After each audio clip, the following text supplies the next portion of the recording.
Hello दोस्तों, मेरा नाम है नितेश और आप सबको वाईटी बेसिक टेक्निकल के इस ऑनलाइन लर्निंग प्लेटफॉर्म पे स्वागत करता हूं। तो आज हम लोग common university of interest test यानी CUET के सिलेबस के बेसिस पे क्लास 12 का फिजिक्स का चैप्टर नंबर 1 इलेक्ट्रोस्टैटिक्स में top most important MCQ for CUET 2023 को देखेंगे, जो आपके एग्जाम के पॉइंट ऑफ व्यू से बहुत इंपॉर्टेंट है। इसलिए आप लोगों से काइंडली रिक्वेस्ट है कि वीडियो में शुरू से लेकर लास्ट तक बने रहे। तो चलिए बिना किसी तरीके की वीडियो को स्टार्ट करते हैं। तो चलिए सबसे पहला क्वेश्चन नंबर 1 हम लोग देखते हैं। तो क्वेश्चन नंबर 1 कहता है कि uniformly charge conducting a sphere of 4.4 meter diameter has a surface charge density of 60 microcoulomb per meter square. The charge on the sphere is।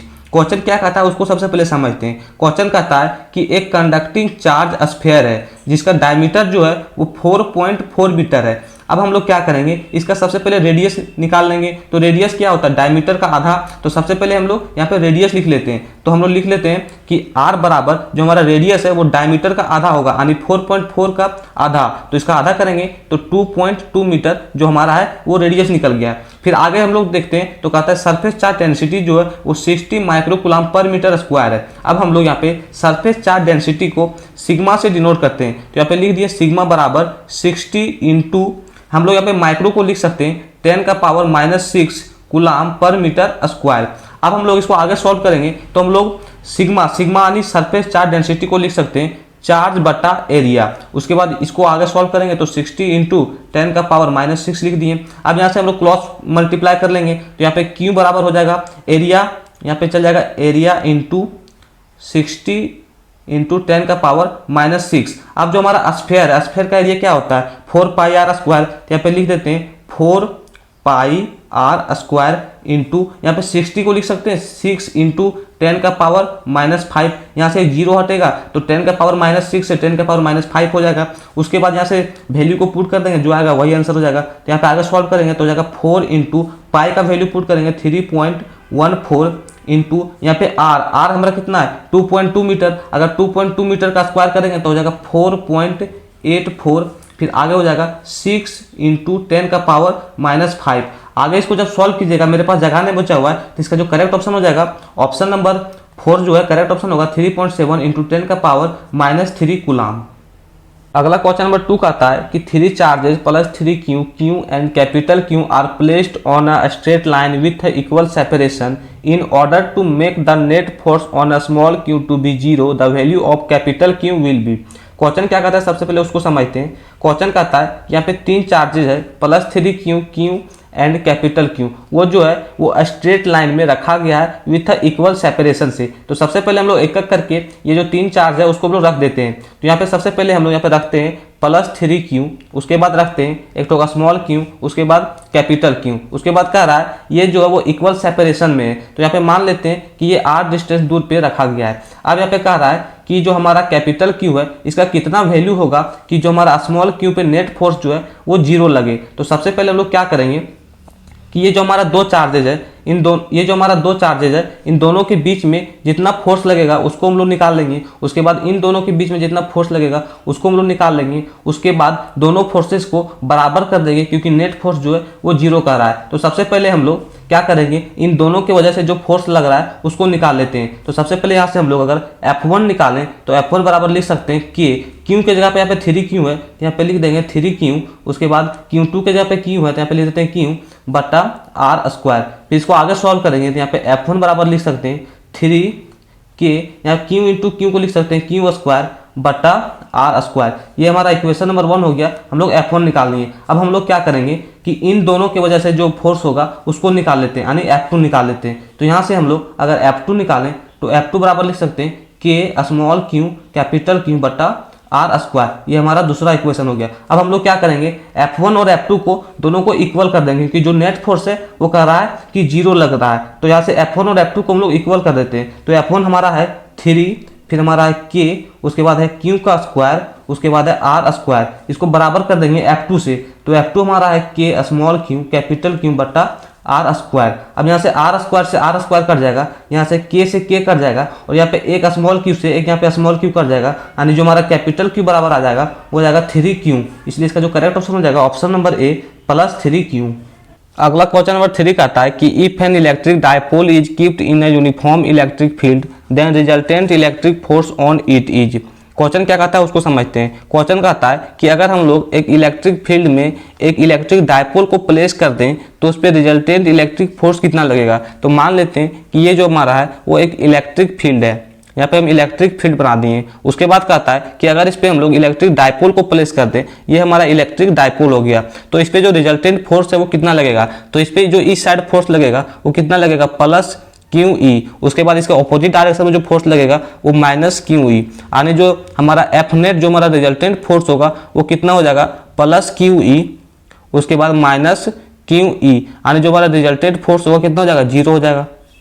इसलिए इसका जो करेक्ट ऑप्शन होगा ऑप्शन नंबर 1 ऑलवेज 0। अगला question number 4 कहता है कि if a hollow sphere of good conductor is given charge then it is distributed on. Question क्या कहता है इसको समझते हैं। क्वेश्चन कहता है कि अगर हम लोग होलो स्फीयर में अगर इलेक्ट्रिक चार्ज को दे दें तो वो जो इलेक्ट्रिक चार्ज है वो कहाँ पे डिस्ट्रीब्यूट होगा। तो हम आपको बता दें कि अगर हम लोग होलो स्फीयर में इलेक्ट्रिक चार्ज को देते हैं तो जो इलेक्ट्रिक चार्ज है वो हमेशा जो हमारा होलो स्फीयर होता है उसका सरफेस पे जो है वो डिस्ट्रीब्यूट हो जाता है। इसलिए इसका जो करेक्ट ऑप्शन हो जाएगा option number A, surface is a correct option.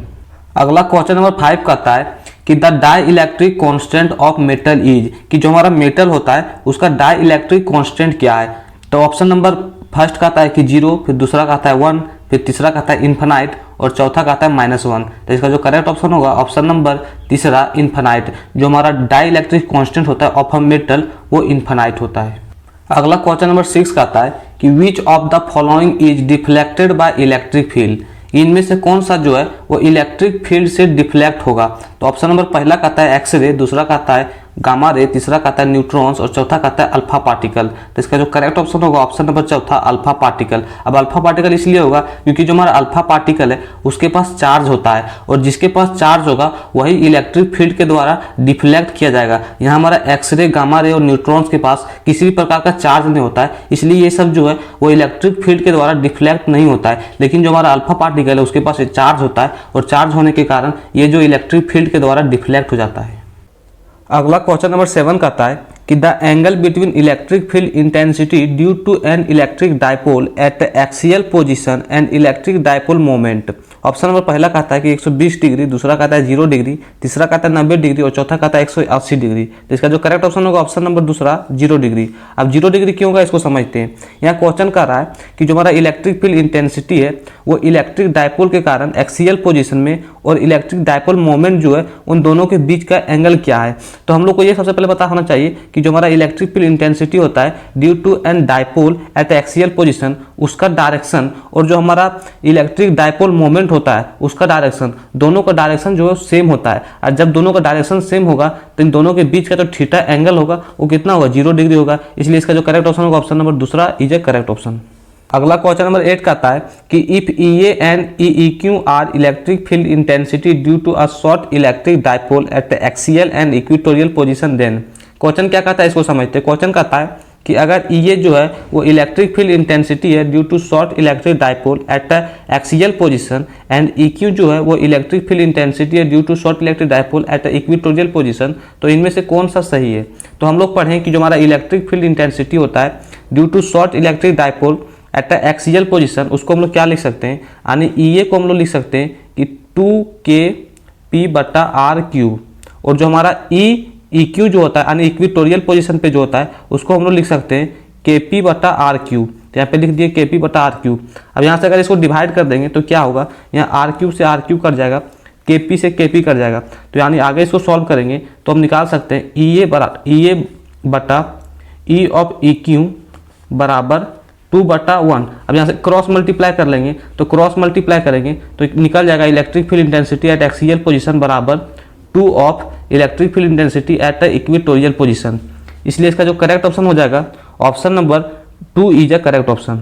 अगला क्वेश्चन नंबर 9 कहता है कि 2 capacitor of 3 microfarad are join in a parallel across a battery of 15 volt, the charge store by each will B.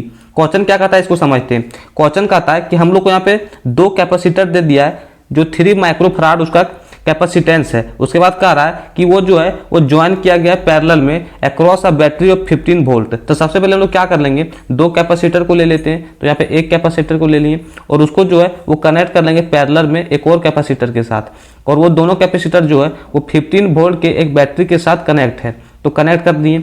उसके बाद यहाँ पे कह रहा है कि ये जो हमारा कैपेसिटर है इसका जो कैपेसिटेंस है वो 3 माइक्रोफराड है। यहाँ पे लिख देते हैं 3 माइक्रोफराड।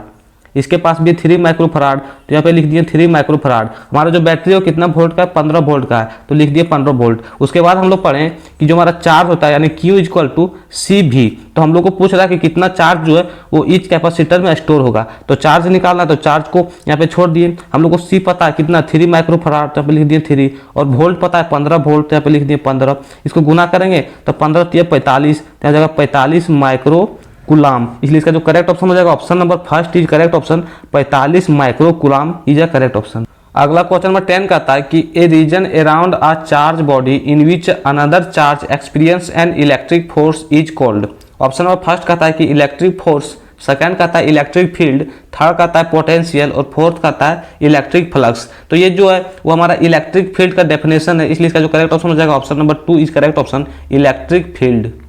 अगला क्वेश्चन नंबर 11 कहता है कि if the separation of a plate of a parallel plate capacitor is half it's capacitance. कहता है कि अगर दो पैरेलल प्लेट कैपेसिटर का डिस्टेंस जो है उसको हाफ कर दें तो उसका कैपेसिटेंस पे क्या असर आएगा। तो हम लोग पढ़ेंगे कि कैपेसिटेंस बराबर क्या होता है, एरिया एप्सिलॉन नॉट बटा डी। अब यहाँ पे कह रहा है कि जो डिस्टेंस है उसको हाफ कर रहा है, तो डिस्टेंस को यहाँ पे मान लेते हैं हाफ कर देते हैं। तो डिस्टेंस को जब हाफ कर देंगे तो ये जो 2 है वो कहाँ चल जाएगा, ऊपर चल जाएगा, यानी सी बराबर कितना हो जाएगा 2 एरिया एप्सिलॉन नॉट। यानी जो हमारा कैपेसिटेंस है वो क्या हो रहा है, 2 टाइम जो है वो इंक्रीज कर रहा है। इसलिए इसका जो करेक्ट ऑप्शन होगा option number first is correct option, increase 2 times. अगला क्वेश्चन नंबर 12 कहता है कि the work done in a moving a positive charge from one point to another point on equipotential surfaces. Question कहता है कि अगर एक पॉजिटिव चार्ज जो है वो इक्विपोटेंशियल सरफेस में एक पॉइंट से दूसरे पॉइंट तक मूव करेगा तो उसको कितना वर्क डन करना पड़ेगा। ऑप्शन ये कहता है कि 0, ऑप्शन 2 कहता है कि मैक्सिमम, ऑप्शन 3 कहता है मिनिमम, और ऑप्शन 4 कहता है नेगेटिव। तो इसका जो करेक्ट ऑप्शन हो जाएगा ऑप्शन नंबर फर्स्ट 0। जो हमारा इक्विपोटेंशियल सरफेस होता है उसमें किसी वर्क डन का जरूरत नहीं होता है for moving a positive charge particle from one point to another point के लिए। अगला क्वेश्चन नंबर 13 कहता है कि if a dipole of dipole moment P is placed in a uniform electric field E then torque acting on it is given by. Question क्या कहता है इसको समझते हैं। क्वेश्चन कहता है कि अगर हम लोग एक यूनिफॉर्म इलेक्ट्रिक फील्ड में एक इलेक्ट्रिक डायपोल को प्लेस कर दें, मान लेते हैं ये हमारा डायपोल हो गया, इसको हम प्लेस कर दिए तो इस पर जो है वो कितना टॉर्क जो है वो लगेगा। तो हम लोग पढ़े हैं कि जो हमारा टॉर्क होता है, टॉर्क बराबर क्या होता है, P क्रॉस E होता है। इसलिए इसका जो करेक्ट ऑप्शन हो जाएगा option number 2 is correct option, torque बराबर P क्रॉस E। अगला क्वेश्चन नंबर 14 कहता है कि equivalent capacity between A and be in a figure is.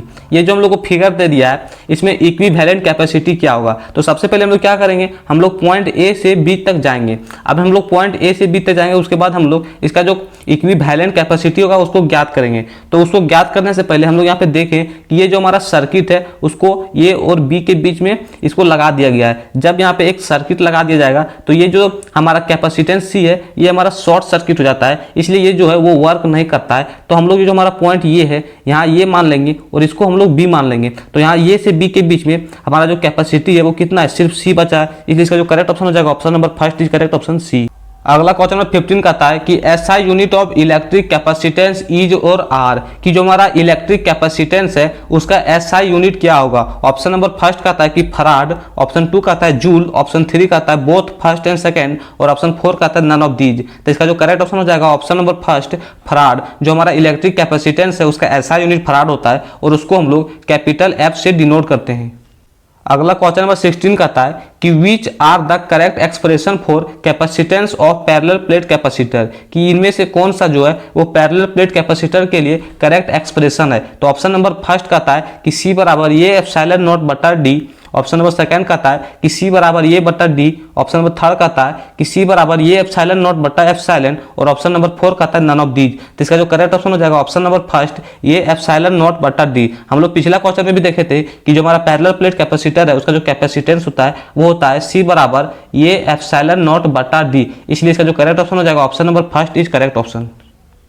अगला क्वेश्चन नंबर 17 का आता है कि मैच द करेक्ट ऑप्शन। यहाँ पे कॉलम 1 दे दिया है, फिर कॉलम 2 दिया है, उसके बाद यहाँ पे 3 तो फिजिकल क्वांटिटी दे दिया है, कह रहा है इन तीनों को करेक्ट ऑर्डर में मैच कीजिए। तो चलिए एक एक करके हम लोग मैच करते हैं। तो सबसे पहले कॉलम 1 में हम लोग देखें तो ऑप्शन नंबर ये कहता है कि लीनियर चार्ज डेंसिटी। हम लोग पढ़ें कि लीनियर चार्ज डेंसिटी होता है चार्ज बटा लेंथ। तो अगर हम लोग इसको मिलाएं तो हम लोग मिला सकते हैं, ये को मिला सकते हैं हम लोग चार्ज बटा लेंथ, यानी फर्स्ट को हम लोग 2 से मिला दिए। उसके बाद बी कह रहा है कि surface charge density. Surface charge density का मतलब होता है चार्ज बटा एरिया। तो अगर हम लोग बी को मिलाएं चार्ज बटा एरिया से, तो यहाँ पे बी को हम लोग तीसरा से मिला सकते हैं चार्ज बटा एरिया। उसके बाद सी कह रहा है कि volume charge density. Volume charge density का मतलब होता है कि चार्ज बटा वॉल्यूम। तो अगर इसको हम लोग मिलाएंगे तो सी को मिला सकते हैं फर्स्ट से। तो चलिए अब हम लोग ऑप्शन देखते हैं। तो ऑप्शन फर्स्ट में कह रहा है कि ये जो है वो 2 से मिलेगा, सही कह रहा है कि ये को हम लोग 2 से मिलाएं। उसके बाद कह रहा है कि बी जो है वो 3 से मिलेगा, ये भी सही कह रहा है कि जो बी है वो 3 से मिलेगा। उसके बाद कह रहा है कि सी जो है